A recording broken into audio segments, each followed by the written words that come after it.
Can I be blunt with you for a moment? Not just direct, but say some things that'll make some people mad? The current process of buying a used boat is flawed, riddled with misinformation and deception. However, if you're buying a used boat, you can take steps to protect yourself. Respected marine surveyor Kels Christian of Christian & Company Marine Surveyors posted an article on their company website titled Disclosure. In it, he said, quote, "While disclosure of any known problem is a legal requirement during the sale of real property, it's not necessarily so in the sale of a vessel." End quote. Even though you think you're doing your due diligence by ordering a marine survey and sea trial, it leaves most buyers with terrifying thoughts like, do I really have the whole story about this boat? What if the seller is not forthcoming? What if issues and defects exist that the marine surveyor doesn't discover? You don't know, and not knowing can drive you crazy. Buyers deserve straight answers to very important questions like, does the seller of a used boat have an obligation to disclose? The answer may surprise you, and what you don't know prior to purchase can cost you big and quickly sour the sweet feeling of boat ownership. Hi, I'm Kay. As a wife and mother, let me ask you if you've considered this. If you buy a used car and it breaks down, you can simply wait on the side of the road until help arrives. Not so in a boat. On the water, perhaps at night. What will you do if your boat breaks down, has an electrical fire or worse? With you, your family and friends on board. The stakes are too high. We can't allow the flawed used boat buying process that Hank describes to you today to continue. Thanks, Kay. What a great question. It's one thing to buy a good used boat and another to buy someone else's problem. That's why in this video, I share an extremely effective way to get the facts on the condition of any boat buyers have interest in before investing in or wasting money on a marine survey. Defects that often a marine surveyor misses or that a basic survey is simply not detailed enough to reveal. And the best part is, I'll show fellow boaters how to get this priceless information on any boat they're considering buying. But before we go too far, let's get one thing straight. We don't recommend that anyone purchase a boat without an inspection, marine survey, and sea trial. However, consider this. What if you found several good prospects? You're certainly not going to hire a marine surveyor to survey every boat on your list. How do you weed out the bad boats so you can focus on the good ones? If I've held your attention up to this point, there's a good reason for it. While most people like to think they're too smart to fall for these deceptive practices, it's this thinking that makes us all that much more susceptible. In fact, Tom Pilkington, owner of Prestige Yacht Sales, wrote an article titled, "Full Disclosure in Yacht Sales, Really?" He shed light on what is likely the most heart-wrenching reality a buyer faces. Quote, "Thousands of dollars are wasted on surveys that discover defects known by the broker before the survey even starts." End quote. Are you beginning to see how flawed this process really is?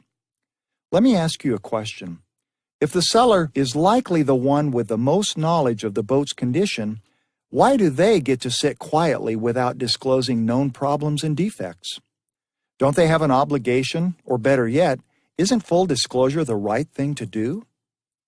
Sellers and brokers often use language in the purchase contract that states you are buying a boat as is, where is. Does the clause as is, where is relieve the seller and broker of their duty to disclose known boat defects or issues? Yacht lawyer Andrew High, founder of Luxury Law Group, states in his article titled, "What Does As Is, Where Is Really Mean in Yacht Deals?" provides the answer. Quote, "It is generally established law that regardless of the existence of an as-is clause, a seller will still be liable where they have actively engaged in fraud to conceal a known defect or condition." End quote. Of course, you might be wondering, How can I better protect myself when buying a used boat? Here's how. A seller has an obligation to disclose the issues and defects about their boat. If asked specific questions, they have to answer truthfully. Failing to do so could be considered fraud. These questions need to be very specific. What to ask and how you document the seller's responses is critical. Think about what it would feel like to buy with confidence knowing that you've made a wiser choice and substantially increased your odds of buying a good boat that you did not overpay for. Look, no used boat is perfect, but you have the right to know fully what you're buying, what issues and defects exist, so you can determine if the boat is right for you. Sellers no longer have an unfair advantage when buyers use the boat seller's disclosure. However, don't be fooled by vague, non-specific imitations. Our boat seller's disclosure covers from the bow to the stern, electronics, mechanical, electrical systems, tanks, plumbing, pumps, hull, head, core, and more. Power boats, sailboats, and boat trailers, items that you'd never think to ask about or get the answers to in writing. It takes about an hour for the seller to complete unless extensive repairs require him to look for and attach supporting documentation. Smart buyers use the boat seller's disclosure to discover costly defects and unsafe issues. Use what they discover to negotiate a lower purchase price. Weed out bad boats before wasting money on a marine survey. Get their most pressing questions answered by the person who likely knows the boat best, the seller. The bottom line is, while a boat seller's disclosure does not take the place of an inspection, sea trial, and marine survey, it should be your first step towards purchase. The mere $37 investment is a wise decision for buyers and just may help you determine if that is a boat you should pass on before spending that $500 or more on a survey, only to find that the boat has defects or issues that are deal breakers. A boat is an expensive investment, costing as much or more than a nice home. If a home seller must disclose, so should a boat seller.